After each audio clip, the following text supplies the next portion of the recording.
আসসালামু আলাইকুম রহমতুল্লাহি ওয়া বারাকাতুহু।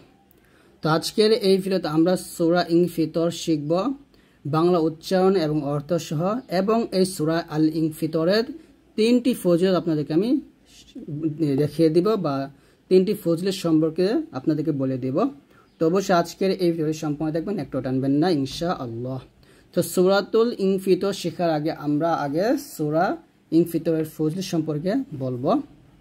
এখানে তিনটি ফজিলত দেওয়া আছে, তিনটা ফজিলতের কোনো প্রমাণ নেই, তো আপনারা আমার কাছে আবার প্রমাণ চেন না। দেখুন এখানে লেখা আছে, যে ব্যক্তি এই সূরাটি আগ্রহ সহকারে পাঠ করবে, রোজ কিয়ামতের আল্লাহ তাআলা তাকে নানা দিক দিয়ে সুখী ও আনন্দিত করবেন। অর্থাৎ রোজ কিয়ামতে আল্লাহ তাআলা তাকে নানা দিক দিয়ে সুখী ও আনন্দিত করবেন। তার আমলনামায় বাড়িবিন্দুর মতো অসংখ্য পুণ্য লেখায় দিবেন। 2 নম্বর ফজিলত হচ্ছে, কোনো কয়েদি ব্যক্তি জেল বা হাজত খানায় বসে প্রতিদিন 7 বার করে এই সূরাটি পাঠ করে আল্লাহর রহমতে অতি শীঘ্রই সে মুক্তি লাভ করবে। আর 3 নম্বর হচ্ছে, এই সূরা একসাথে 100 বার পাঠ করলে আল্লাহর অসীম কৃপায় ফেরেশতা কিরামান কাতিবিন আল্লাহর অনুমতি পেয়ে পাঠকারীর আমলনামায় অসংখ্য নেকি লিখে দিবেন। এবং এই সূরা 70 বার পাঠ করে আল্লাহর কাছে মোনাজাত করলে আল্লাহ তার ইমানের দৃঢ়তা বাড়িয়ে দেবেন এবং তাকে ইমানের সাথে মৃত্যুবরণ করাবেন। তো এই হচ্ছে তিনটি ফজিলত। তো আমরা এখন সূরা ইনফিতরটা শুরু করে শিখব। আউযু বিল্লাহি মিনাশ শাইতানির রাজীম। বিসমিল্লাহির রহমানির রহিম। হামজা জের ইহদাল এই সিন কে ধরছে, দাল সিন জবর দাস ইদাস, সিন জবর সামিম, আলিফ জবর মা, এই মাতে আমরা 4 প্রাণ দেব। ইদাস সামা, হামজা নুন পেশ এখানে গুণ হবে, এটা ইকফা গুণা। ইদাস সামা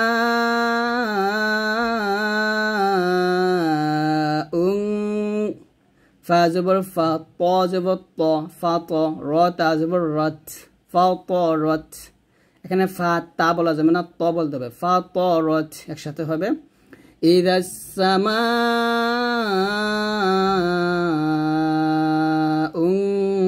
ফাতরত। আবার দেখুন, ইদাস সামাউ ফাতরত, ফাতরত। আবার বলেন, ইদাস সামাউ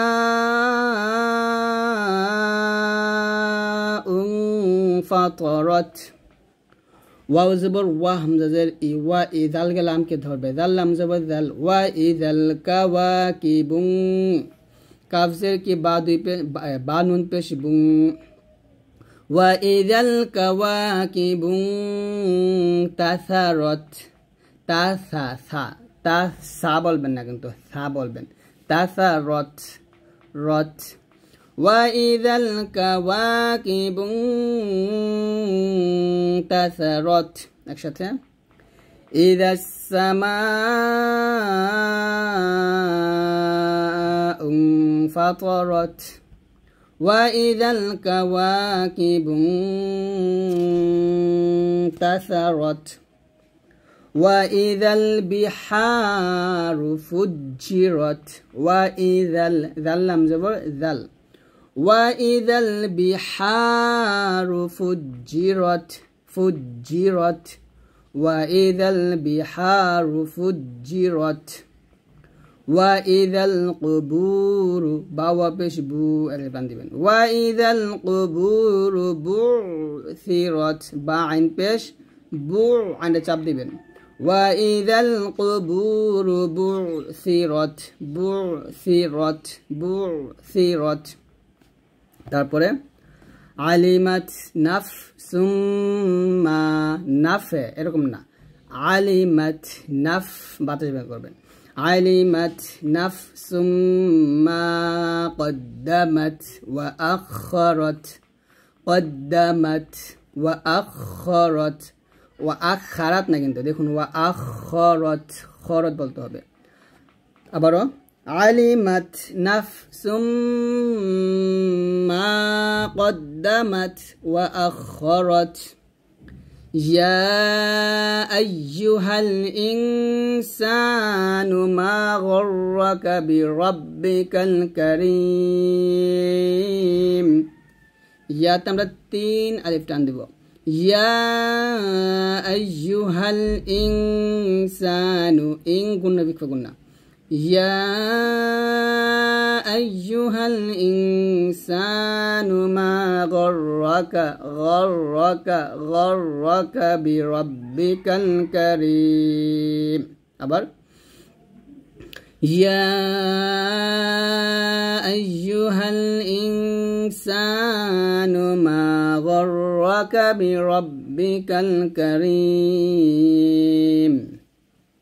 আলিফের জবর নেই তবে জবর দিয়ে বলবো আমরা আল্লাযী বলবো আল্লাযী খলাকাকা ফাসাওয়াকা আল্লাযী এক লিফ দিবেন খলাকাকা খালাকা বলবেন না খলাক বলবেন আল্লাযী খলাকাকা ফাসাওয়াকা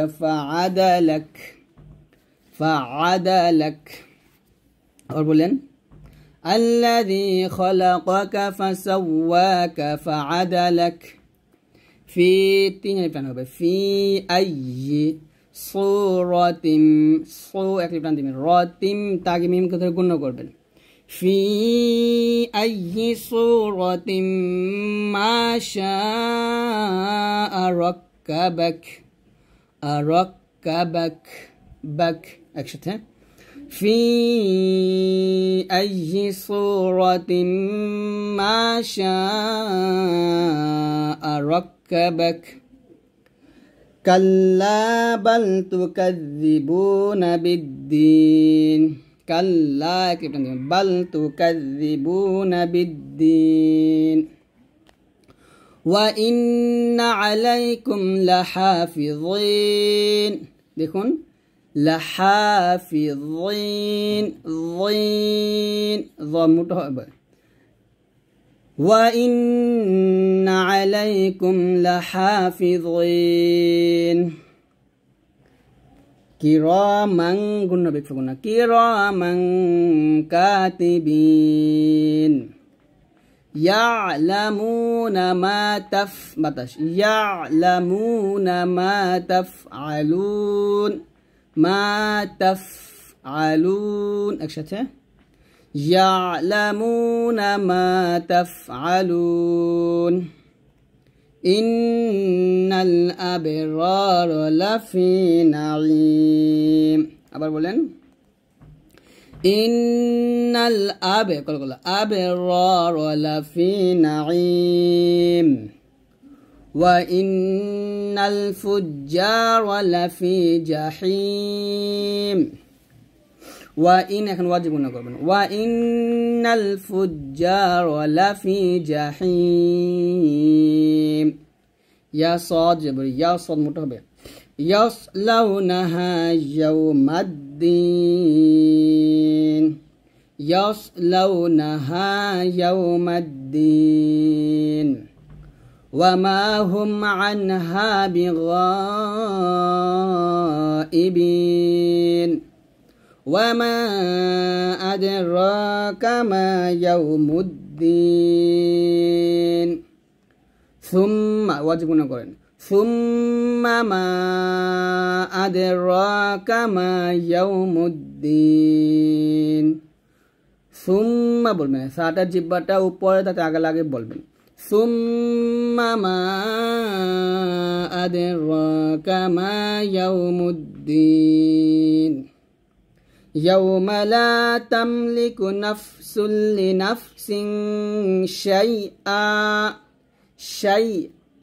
أكتبتان والأمر يومئذ لله يكشف بولي يوم لا تملك نفس لنفس شيئا والأمر يومئذ لله একসাথে বললে এই হামজাকে ওয়াওকে ধরে গুণনা করতে হবে আবার يوم لا تملك نفس لنفس شيئا والأمر يومئذ لله